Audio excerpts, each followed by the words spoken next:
I'm Jake Tapper. We're live at the Ronald Reagan Library in Simi Valley, California for the main event. Round 2 of CNN's presidential debate starts now. I'm Donald Trump. I wrote The Art of the Deal. I say not in a braggadocious way. I've made billions and billions of dollars dealing with people all over the world, and I want to put whatever that talent is to work for this country. So we have great trade deals. We make our country rich again. We make it great again. We build up our military. We take care of our vets. We get rid of Obamacare. And we have a great life altogether. Thank you. Thank you. Fellow Republican candidate and Louisiana Governor Bobby Jindal has suggested that your party's frontrunner, Mr. Donald Trump, would be dangerous as president. He said he wouldn't want, quote, such a hothead with his finger on the nuclear codes. You as well have raised concerns about Mr. Trump's temperament. You've dismissed him as an entertainer. Would you feel comfortable with Donald Trump's finger on the nuclear codes? You know, I think Mr. Trump is a wonderful entertainer. He's been terrific at that business. I also think that one of the benefits of a presidential campaign is the character and capability, judgment and temperament of every single one of us is revealed over time and under pressure. All of us will be revealed over time and under pressure. I look forward to a long race. You didn't answer my question. Would you feel comfortable with Donald Trump's finger on the nuclear codes? It's an issue that one of your fellow candidates has raised. That's not for me to answer. It is for the voters of this country to answer. And I have a lot of faith in the common sense and good judgment of the voters of the United States of America. Mr. Trump? Well, first of all, Rand Paul shouldn't even be on this stage. He's number 11. He's got 1% in the polls, and how he got up here, there's far too many people. Anyway, as far as temperament, and we all know that, as far as temperament, I think I have a great temperament. I built a phenomenal business with incredible, iconic assets, one of the really, truly great real estate businesses. And I may be an entertainer because I've had tremendous success with #1 bestsellers all over the place, with The Apprentice and everything else I've done. But I will tell you this, what I am far and away greater than an entertainer is a businessman. And that's the kind of mindset this country needs to bring it back. Because we owe $19 trillion right now, $19 trillion. And you need this kind of thinking to bring our country back. And believe me, my temperament is very good, very calm. But we will be respected outside of this country. We are not respected now. I never attacked him on his look, and believe me, there's plenty of subject matter right there. That I can tell you. But Jake, I want to give Mr. Trump. Mr. Trump, I want to give you another chance. Mr. Trump, I want to give you a chance to respond to something that your rival to your left, Governor Bush, said. Governor Bush told me last week, when I read him the quote from Governor Jindal, that he agrees you're not a serious candidate. Tell Governor Bush why you are a serious candidate and what your qualifications are to be commander-in-chief. I've actually been in politics all my life, although I've been on that side as opposed to this side. I'm now a politician for about 3 months. Obviously, I'm doing pretty well. I'm #1 in every polls by a lot. But the qualification is that I've dealt with people all over the world, been successful all over the world. Everything I've done virtually has been a tremendous success. When markets changed, when things turned, I heard Governor Pataki, who, by the way, was a failed governor in New York, a very seriously failed. He wouldn't be elected dog catcher right now. I heard what he had to say. And I will tell you this. Atlantic City, I made a tremendous amount of money in Atlantic City. I left 7 years ago. I've gotten great credit for my timing, and that's what I'm all about. I'm a businessman, did really well, and Jeb, what I want to do is put that ability into this country to make our country rich again. And I can do that, and I'm not sure that anybody else in the group will be able to do that. Governor Bush, would you be comfortable with Donald Trump's finger on the nuclear codes? I think the voters will make that determination, but what I know to be true. and Mr. Trump, we don't need an apprentice in the White House. We don't need an apprentice in the White House. We have one right now. He told us all the things we wanted to hear back in 2008. We don't know who you are or where you're going. We need someone who can actually get the job done. And you talked about business. Well, in Wisconsin, let me finish. excuse me. No, let me talk about in this. Wisconsin, you're losing $2.2 billion right now. You're using I the would talking, do so much better than that. Mr. Trump, you're using the talking points of the Democrats. No. And as we all know, that I'm using failed facts. 3 times a country into bankruptcy. Every major business leader has used the I never went bankrupt, by the way, as you know, everybody knows. But Out of hundreds of companies, hundreds of deals, I've used the law 4 times, made a tremendous thing. I'm in business. I did a very good job. But I will say this, and people are very, very impressed with what I've done, the business people. But when the folks of Iowa found out the true facts of the job that you've done in Wisconsin, all of a sudden you tubed. He was number 1. Now he's number 6 or 7 in the poll. So, look, we brought it out. You were supposed to make $1 billion in the state. You lost 2.2. You have right now a huge budget deficit. That's not a Democratic point. That's a point. That's a fact. And when the people of Iowa found that out, I went to number 1, and you went down the tubes. He wanted casino gambling in Florida. I didn't want Yes, you did. Totally false. You wanted it, and you didn't get it because I was it. opposed to casino gambling I before, promise I would've during, gotten it. and after. And that's not. I'm not going to be bought by anybody. I promise, if I wanted it, I would have gotten it. No way, man. Believe me. Nope. I know my people. Not even possible. I know my people. Is there anything else you want to say about this? No, I just will tell you that, Jeb made the statement. I'm not only referring to him. A lot of money was raised by a lot of different people that are standing up here. And the donors, the special interests, the lobbyists have very strong power over these people. I'm spending all of my money. I'm not getting any. I turned down so much. I could have right now from special interests and donors, I could have double and triple what he's got. I've turned it down. I've turned down last week $5 million from somebody. So I will tell you, I understand the game. I've been on the other side all of my life, and they have a lot of control over our politicians. And I don't say that favorably, and I'm not sure if there's another system, but I say this, I am not accepting any money from anybody. Nobody has control of me other than the people of this country. I'm going to do the right thing. You got, according to to what you said on one of the talk shows, you got Hillary Clinton to go to your wedding because you gave her money. Maybe it works for Hillary Clinton. It doesn't work for anybody on this stage. I was a businessman. I got along with Clinton. I got along with everybody. That was my job, to get along with people. But the simple fact is, excuse me, 1 second. No, I didn't want to. Donald, you cannot take more energy tonight. I like that. Look, I was asked the question. I didn't want. It was my obligation as a businessman, to my family, to my company, to my employees, to get along with all politicians. I got along with all of them, and I did a damn good job in doing it. Go ahead. So, he supports Pelosi. He supports Schumer. He supports Clinton. Got along with everybody. And when he asked Florida to have casino gambling, we said no. Wrong. We said no, and that's the simple fact. Don't make things up, Jeb. Don't cut me off. Come on, don't make things up. Jake, can I say something about that? Mr. Trump, you say you can do business with President Vladimir Putin. You say you will get along, quote, very well.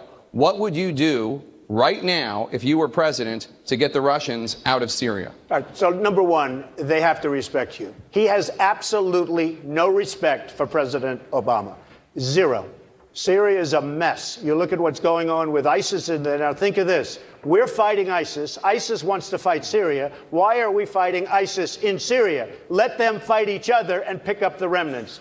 I would talk to him. I would get along with him. I believe, and I may be wrong, in which case I'd probably have to take a different path, but I would get along with a lot of the world leaders that this country is not getting along with. We don't get along with China.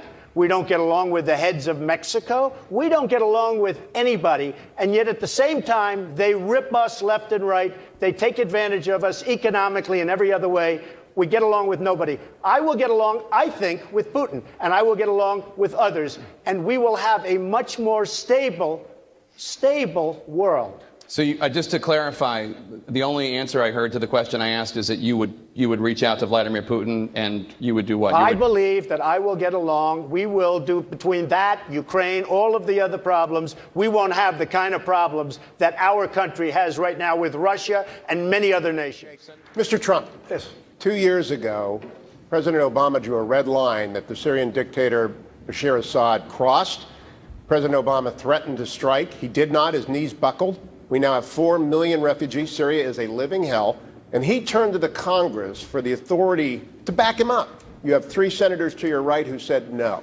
Do they bear responsibility for this refugee crisis? And what would you have done when Bashar Assad crossed that line? Number 1, I wouldn't have drawn the line, but once he drew it, he had no choice but to go across. They do bear some responsibility, but I think he probably didn't do it not for that reason. Somehow he just doesn't have courage. There's something missing from our president. Had he crossed the line and really gone in with force and done something to Assad, if he had gone in you with tremendous force, you wouldn't have millions of people displaced all over the world. How much responsibility, Mr. Trump, did the senators hold? I think they had a responsibility, absolutely. Well, he's wrong on a lot of things, but on this he's wrong because I'm the most pro-life governor on this stage. Thank you, Governor Bush. Donald Trump, let me just the quote was, I'm not sure we need $500 million for women's health issues. He said he misspoke. You said that that's going to haunt him. Why do you think that? I think it's a terrible statement. I think it's going to haunt him absolutely. He came back later and he said he misspoke. There was no question because I heard when he said the statement. I was watching and he said the statement and I said, wow, I can't believe it. I will take care of women. I respect women. I will take care of women. One thing we will say, and I would like to get back to the Iran situation. We're talking about Iran. The agreement was terrible. It was incompetent. I've never seen anything like it. One of the worst contracts of any kind I've ever seen. And nobody ever mentions North Korea, where you have this maniac sitting there, and he actually has nuclear weapons, and somebody better start thinking about North Korea and perhaps a couple of other places, but certainly North Korea. And Ted and I have spoken. A lot of us have spoken. We're talking about Iran. They're bad actors. Bad things are going to happen. But in the meantime, you have somebody right now in North Korea who's got nuclear weapons and who is saying almost every other week, I'm ready to use them, and we don't even mention it. Women's income grew 3 times faster than national average when I was governor. So why did you say it? Why did you say it? I know, but why did you say it? I heard it myself. Why did you say it? Child support. We increased child support. You said you're going to cut funding for women's health issues. You said it. I have a proven record. Yeah, except you said it. Mr. Trump later said he was talking about your persona, not your appearance. Please feel free to respond what you think about his persona.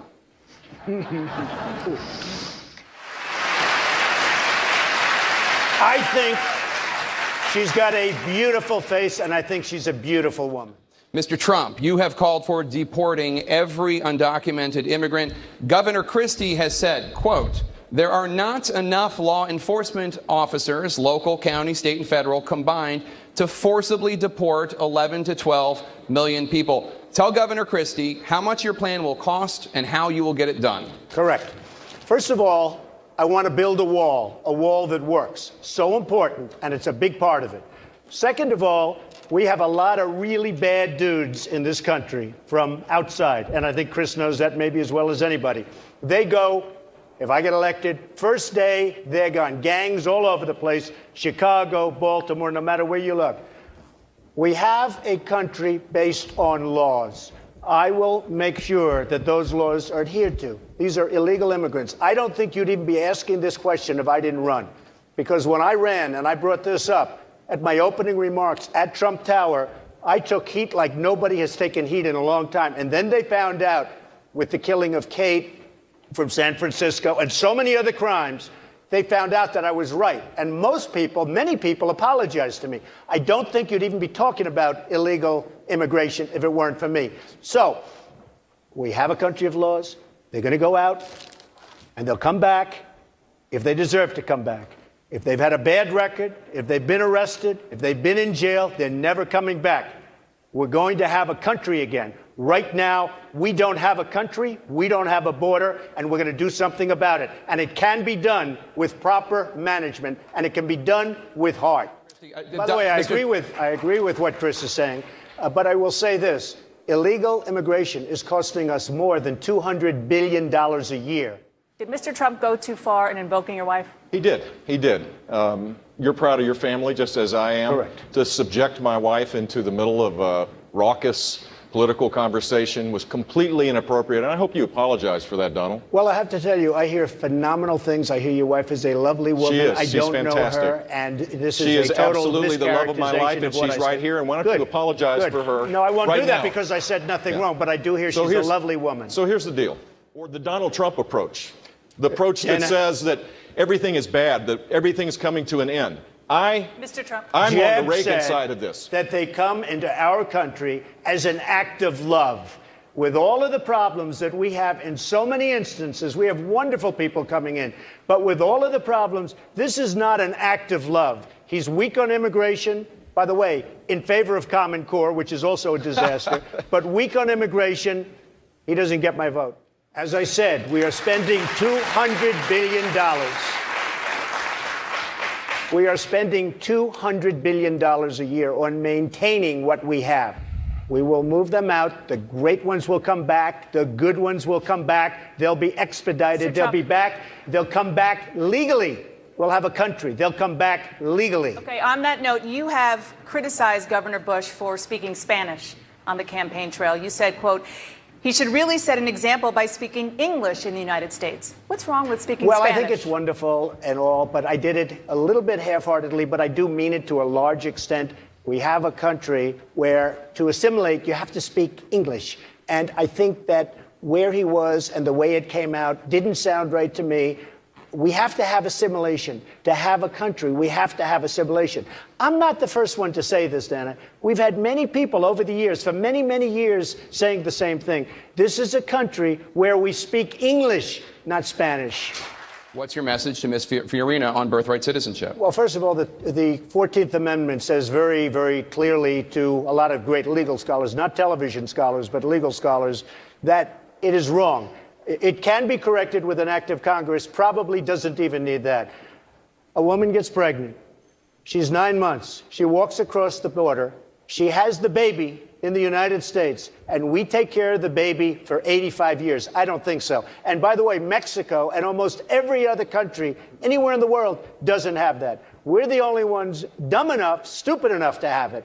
And people, and by the way, this is not just with respect to Mexico. They're coming from Asia to have babies here, and all of a sudden we have to take care of the babies for the life of the baby. The 14th Amendment, it reads properly.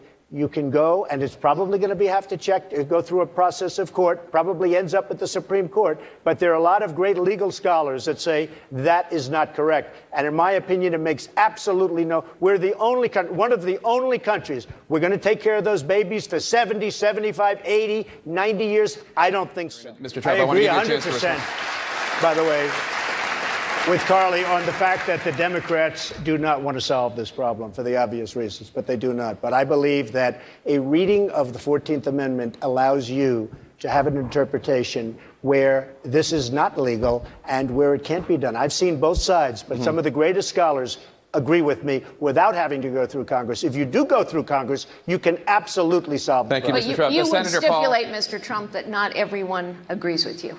That's true, sure. Senator Paul, I want to bring you in. Where do you stand on the issue of birthright citizenship? Well, I hate to say it, but Donald Trump has a bit of a point here. The head of the Yale Business School, Jeffrey Sonnenfeld, wrote a paper recently, one of the worst tenures for a CEO that he has ever seen, ranked one of the top 20 in the history of business. The company is a disaster and continues to be a disaster. They still haven't recovered. In fact, today on the front page of the Wall Street Journal, they fired another 25 or 30,000 people saying we still haven't recovered from the catastrophe. When Carly says the revenues went up, that's because she bought Compaq. It was a terrible deal, and it really led to the destruction of the company. Now, one other company before that was Lucent. Carly was at Lucent before that. And Lucent turned out to be a catastrophe also. So I only say this, she can't run any of my companies. That I can tell you. You know, there are a lot of us Americans who believe that we are going to have trouble someday paying back the interest on our debt because politicians have run up mountains of debt using other people's money. That is, in fact, precisely the way you ran your casinos. You ran up mountains of debt as well as losses using other people's money, and you were forced to file for bankruptcy not once, I never filed not for twice, bankruptcy. 4 times, a record 4 times. Why should we trust you Mr. to Trump. manage why. the It's very finances simple. of this nation I tell you, any differently I than you was manage running- the finances Carly, of your casinos? Carly, Mr. Trump. I made over $10 billion. I had a casino company. Caesars just filed for bankruptcy. Chris will tell you, it's not Chris's fault either. But almost everybody in Atlantic City is either in trouble or filed for maybe I'll blame Chris. Well, But Atlantic City Mr. Trump is a also- disaster. Wait a minute, Carly. Wait. I'll let you speak. Atlantic City is a disaster. And I did great in Atlantic City. I knew when to get out. My timing was great. And I got a lot of credit for it. Many of the great business people that you know, and Carl Icahn's going to work with me on making great deals for this country, but whether it's Carl or so many others that we read about all the time, Thank you, Mr. they Trump. have used the laws of the land, which are the best. Thank you, Mr. to Trump. make good Chris, deals. Governor Chris, Like what to do you respond. think of the flat tax? Do you think it's fair? Well, I think the thing about the flat tax, I know it very well, that I don't like is if you make $200 million a year, you pay 10%, you're paying very little relatively to somebody that's making $50,000 a year and has to hire H&R Block to do the rest because it's so complicated. One thing I'll say to Ben is that we've had a graduated tax system for many years, so it's not a socialistic thing. What I'd like to do is, and I'll be putting in the plan in about 2 weeks, and I think people are going to like it, it's a major reduction in taxes. It's a major reduction for the middle class. The hedge fund guys won't like me as much as they like me right now. I know them all. But they'll pay more. I know people that are making a tremendous amount of money and paying virtually no tax, and I think it's unfair. Thank you, Mr. Trump. You will not be able to serve as commander-in-chief. Please respond to Senator Rubio. Well, I heard Hugh Hewitt, a nice man, he apologized because he actually said that we had a misunderstanding, and he said today that Donald Trump is maybe the best interview there is anywhere that he's ever done. Now, unless he was just saying that on CNN to be nice, but he did say that. Oh, you're the best interview in America. And we had a legitimate misunderstanding in terms of his pronunciation of a word, but I would say just, well, I think it was. And he actually said that. Did you say that? And so radio makes an interesting thing. Okay, so I will say this, though. You was giving me name after name, Arab name, and there are few people anywhere that would have known those names. I think he was reading them off a sheet. And frankly, I will have, and I told him, I will have the finest team that anybody's put together, and we will solve a lot of problems. You know, right now, they know a lot, and look at what's happening. The world is blowing up around us. We will have great teams and great people. Mr. Trump. Well, you have to understand, I am not sitting in the United States Senate with, by the way, the worst voting record there is today, number one. I am not sitting in the United States Senate. I'm a businessman doing business transactions. Okay. I am doing business transactions. I will know more about this. And as you said, that was very acceptable. And when you listened to that whole interview, it was a great interview. You said it. I didn't. Yeah. Well, now I did. But I will, listen, just 1 second. But he addressed just 1 this. second. I never get addressed, so when I do, I'm going to jump in. I will know more about the problems of this world by the time I sit. And you look at what's going on in this world right now by people that supposedly know this world is a mess. You can't run the world by yourself. When are we going to get some names on your military and your foreign policy advisors? And I'm meeting with people that are terrific people, but I have to say something because it's about judgment. I am the only person on this dais, the only person that fought very, very hard against us, and I wasn't a sitting politician, going into Iraq. Because I said going into Iraq, that was in 2003, you can check it out, I'll give you 25 different stories. In fact, a delegation was sent to my office to see me because I was so vocal about it. I'm a very militaristic person, but you have to know when to use the military. I am the only person up here that fought against going into Iraq. Hugh, can I make a response to that? Just excuse me 1 second, Can Rand, I if make you a don't mind, response to Rand. that? You know, you are on less, you do have your 1%. I would like, and I think it's very important, I think it's important because it's about judgment. It's about judgment. I didn't want to go into Iraq, and I fought it because what I said to you, was you're going to destabilize the Middle East, and that's what happened. So he's referred to me in the his first remarks. chance May I make a response? is really dangerous in this kind of time that we're saying. So is that the judgment that you bring to the table, that Hillary Clinton is a great negotiator, that she could bring about a better Your deal brother in Iran? and your brother's administration gave us Barack Obama because it was such a disaster those last 3 months that Abraham Lincoln couldn't have been elected. You remember the firefighter with his arms around it? He sent a clear signal that the United States would be strong and fight Islamic terrorism, and he did keep us safe. I don't know, you feel safe right now? I don't feel so safe. May I respond? And that's because of Barack. That's because of Barack That's Obama. my brother. That's because of Barack Obama. We've had. When the issue occurred in 2003, I suggested to President Bush that he not go to war. Okay, so I just want that on the record. Chris Christie says billionaires like you and even people who make and earn far less should no longer get Social Security, or at least there should be limits based on the income. You think he's wrong? And if so, why? Speaking for myself, I'm okay with it. I think there's a certain truth to it. I know people that, frankly, it has no impact on their life whatsoever. There are many people. I would almost say leave it up to them but I would be willing to check it off and say I will not get Social Security. What about I for do the not. country as a policy? As a policy, I would almost leave it up to the people. Don't forget, they pay in, and maybe they do well, and maybe some people want it. But the fact is that there are people that truly don't need it, and there are many people that do need it very, very badly. And I would be willing to write mine off 100%, Dana. So is a voluntary program a way to get the Social Security system solvent again, like that? No, it's not. But when Donald did it, it's a good start. That's really good. No, listen. He can read about it if he wants to. I think he's an intelligent man and will make the correct decision after getting the real facts. Mr. Trump, as president, Well, you would. I'd like to respond. Going right to you. I'd like to Mr. respond. Trump, as president, you would be in charge of the Centers for Disease Control and the National Institutes of Health, both of which say you are wrong. How would you handle this as president? Autism has become an epidemic. 25 years ago, 35 years ago, you look at the statistics, not even close. It has gotten totally out of control. I am totally in favor of vaccines, but I want smaller doses over a longer period of time. Because you take a baby in, and I've seen it, and I had my children taken care of over a long period of time, over a 2 or 3 year period of time, same exact amount. But you take this little beautiful baby and you pump, I mean, it looks just like it's meant for a horse, not for a child. And we've had so many instances, people that work for me just the other day, 2 years old, 2.5 years old, a child, a beautiful child, went to have the vaccine and came back and a week later got a tremendous fever, got very, very sick, now is autistic. I only say I'm in favor of vaccines. Do them over a longer period of time, same amount. Thank you. Just in little sections. Dr. Carson. And I think you're going to see a big impact on autism. But it is true that we are probably giving way too many in too short a period of time.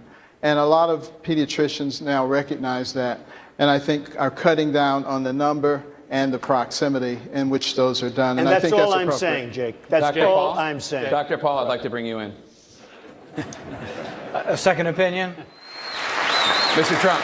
Well, because she's been sitting for 3 hours, I think my daughter Ivanka, who's right here. Other than that, we'll go with Rosa Parks. I like that. Governor Walker. Harley. I love riding Harleys. Ever ready. It's very high energy, Donald.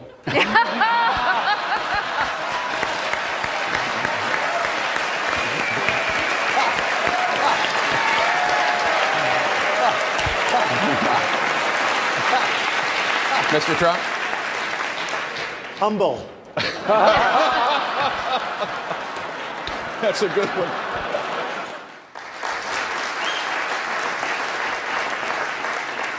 If I become president, we will do something really special. We will make this country greater than ever before. We'll have more jobs.